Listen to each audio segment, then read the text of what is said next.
Just a disclaimer in case I seem a little bit stiff. I slept on my right side funny and now I can't turn my head this way.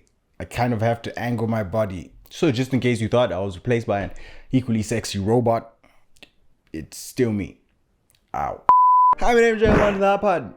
Episode 5, We Light the Way, which are the words of House Hightower. And that name alone tells you the Hightowers will be at the forefront of this. So, there hasn't been a significant time jump in this episode and the intro reflects that as it has remained unchanged. So we get into it and we open up here with Rhea Royce, that wife that Daemon hates. Now she's just out here in the Vale going for a ride and hunting. And then Daemon shows up all mysteriously cloaked, dripping with malice and bad intentions, and he murders her. Fire and Blood leaves us on a little bit more vague here, stating that Rhea dies from a riding accident, despite being known the Vale over for her riding and hunting prowess. Of course, here we see a horse fall on her, breaking her back and her neck, with Daemon finishing the job off screen. Rhea here also confirmed that Daemon didn't actually consummate their marriage, in case you're wondering why Daemon didn't have any children with her yet. Next we see Viserys and his royal entourage traveling to Driftmark, this island here, and to High Tide in particular,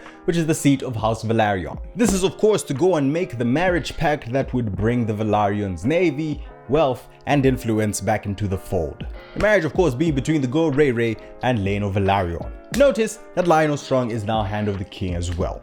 Viserys is noticeably worse for wear, and it's not really just an account of his seasickness here. No, Viserys' health continues to deteriorate, which serves as a reminder that time is ticking for the bucket he'll be kicking, and that soon this matter of succession will come to the forefront. So at High Tide, Viserys and Lyonel here visibly upset that Corlys hasn't sent a royal welcome to receive the king. Instead, Corlys just sits in his hall, the Hall of Nine, waiting for the king to come to him. Little tidbit here, Corlys' hall here is called the Hall of Nine for the famous 9 voyages that Corlys the Sea Snake took earlier on in his life, in the process amassing immense wealth and treasures for the House Velaryon. Another mentioned prequel show centered on these 9 voyages is supposedly in development at HBO. Anyway, here we see some real politicking and compromises happen, with the heir Rhaenyra being betrothed to Laenor Velaryon. Corlys wonders whether the children would carry the father's name as per tradition. A play here that could possibly change the name of the ruling family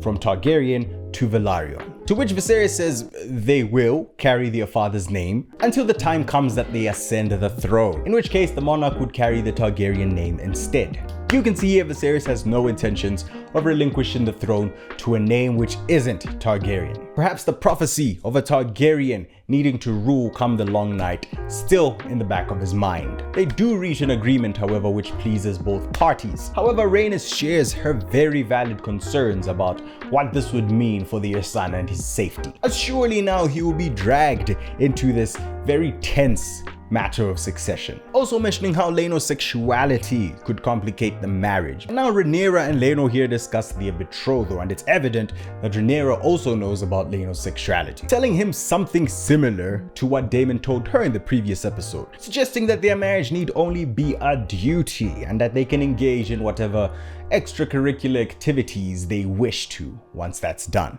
Meaning of course that they could sleep with whoever they wanted to, provided they made their fathers happy by getting married and providing heirs. And they do reach an understanding here. Laenor quite clearly relieved that he doesn't have to pretend with his newly betrothed. We then meet Laenor's love interest, Sir Joffrey Lonmouth, who I suppose is on board with the idea that this marriage is simply out of duty. Meanwhile, back in King's Landing, Otto Hightower, having been sacked, is preparing to go back home to Old Town. He has a last conversation here with Alicent. He reminds his daughter that the king will not live forever and that when he's gone, her son Aegon must ascend to the Iron Throne. Otherwise, it would mean war throughout the entire realm if Rhaenyra is crowned instead. Otto suggests that should Rhaenyra be crowned, she would surely put Alicent's children to the sword, thus ensuring that no other claimants exist. And so tells Alicent to either prepare her son Aegon to rule or beg for Rhaenyra's mercy when she becomes queen.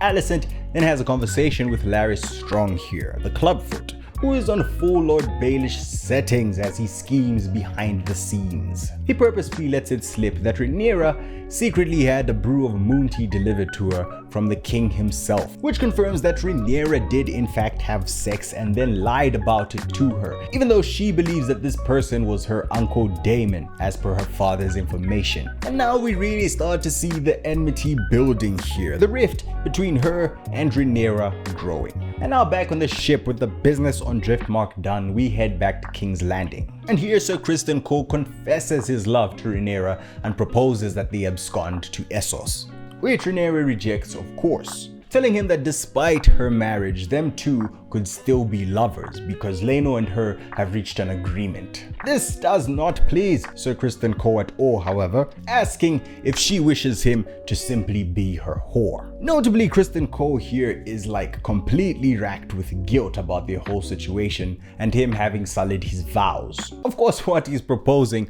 would in fact be a further violation of those vows. King's Guard vows are till death after all, so he can't just up and run away with the princess. And it seems Rhaenyra is about to tell him she has a bigger duty at hand, what with the prophecy and all, but he is too offended and he just storms off. A rift in yet another one of Rhaenyra's relationships taking shape here. Back home, Alicent then confronts Sir Criston Cole about what Rhaenyra has been up to, because he, as her sworn shield, would surely know about what her and her uncle Daemon have been up to. Riddled with guilt, however, Criston Cole doesn't hesitate to rat himself out and come clean. Admitted that it was actually him who committed the sin and deflowered the princess, asking for a quick death as a mercy for his crimes, but instead Alicent just dismisses him. We now see a much closer look at just how much Viserys' health has deteriorated. I think Paddy Considine has confirmed that the king is suffering from leprosy. More than that, you see the pain he is going through both physically and mentally. Questioning Lionel here about whether he would be remembered as a good king, whether his legacy would be worth songs. And now, 'tis a wedding in Westeros. And that alone is enough to keep us on the edge of our seats, given how previous Westerosi weddings have played out on screen. The Lannisters send their regards.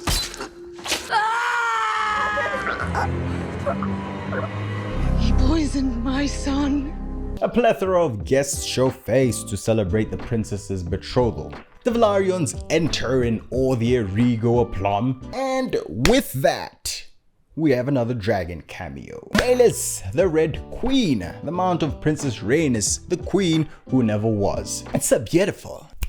But anyway, the Velaryons are looking like real black excellence as they make their way here. I almost want to see Rhaenys rocking braids and bantu knots at this point. And then Daemon even saunters back into the Red Keep as though he hasn't been banished a million times already. Viserys pulling up a seat for him at the high table, not wanting to cause a scene on such a joyful occasion, after all. And then Daemon has a very tense confrontation with his late wife's cousin Gerald Royce here, who clearly believes Daemon had something to do with her death. Daemon shutting him up by reminding him that he stands a chance to inherit all of Runestone, seeing as how Rhea and Daemon didn't have children. And now our queen shows up fashionably late, dressed in the color she would be dubbed for as the Green Queen, the colors of her house. This is a strong statement right here, as if she's reminding everybody where her loyalties lie. She is a high tower after all, and her family comes first. Her children come first. And more than that, Larys and Harwin here discuss the significance of what it means when the high tower lights up green. It means all out war. And now everybody here does a little bit of dancing and the vibes are calm for the most part. We might even have gotten a glimpse of Mushroom, the legendary court fool, who is one of the accounts that Fire and Blood draws from. We should see more of Mushroom even later on, as he goes on and stays in the service of Rhaenyra even through the dance. Daemon and Laena Velaryon flirt and dance. Daemon, being newly single, would now be available to take a new wife, so keep an eye on that. Daemon also questions Rhaenyra about whether this marriage is something she actually wants, making it known that he still wants her. And she challenges him to basically steal her away and take her to Dragonstone and make her his wife. And Viserys sees this whole exchange as a little bit more handsy than he would like, the rumors of their infidelity still fresh in his mind. Speaking of mind, Sir Joffrey isn't minding his business at all, as he notices that Sir Criston Cole can't keep his eyes off Rhaenyra. And he does quick math and figures out that he is in fact Rhaenyra's secret lover. He does something silly here and approaches Criston Cole like, look man, I know you're a sneaky link. I'm a sneaky link too. Perhaps we can form some kind of side dude club. Look out for each other. Unaware, of course, of Rhaenyra and Sir Criston Cole's falling out. And Criston Cole isn't feeling this at all, and he beats the brakes off Dude, actually killing him, much to Laenor's grief. In the ensuing riot, I love this moment when Lionel Strong gives the nod to his son Harwin, who just goes in like some kind of Westerosi Oprah. You get these hands. You get these hands. Everybody getting hands. And he manages to get Rhaenyra to safety. Good man, Harwin. Surely you deserve a reward of some kind. And then due to all this commotion and Daemon's antics earlier, Viserys decides that Rhaenyra must be married immediately. And so the two great Valyrian houses become one. And Viserys collapses immediately afterwards. Another reminder that the clock is ticking on the king's life. And finally we see Criston Cole here in the Godswood so incredibly pained and try to take his own life. But Alicent intervenes before he can go through with it. And this is the start of a relationship that would prove to be one of the biggest thorns in Rhaenyra's designs as queen. The beginnings of Sir Criston Cole, the Kingmaker himself. And that's it. For those of you who felt as though the show has been a little bit slow or not as eventful as you would like, fret not, for from here on in, things just start to pick up. Now this is the last episode, I think, where we get the younger versions of these characters. So say goodbye, sadly, to Millie Alcock and Emily Carey, who played their parts to perfection. So the next episode is going to have the biggest time jump we've seen so far, and will introduce the older versions of these characters. With that, boy oh boy, now we're getting into the dance. So yeah, let's rate this bad boy up a 9, I suppose. But yes, another good episode, and I cannot wait to see the drama unfold with these older actors. I shall be back for the next episode. Until then, I really rock on any block.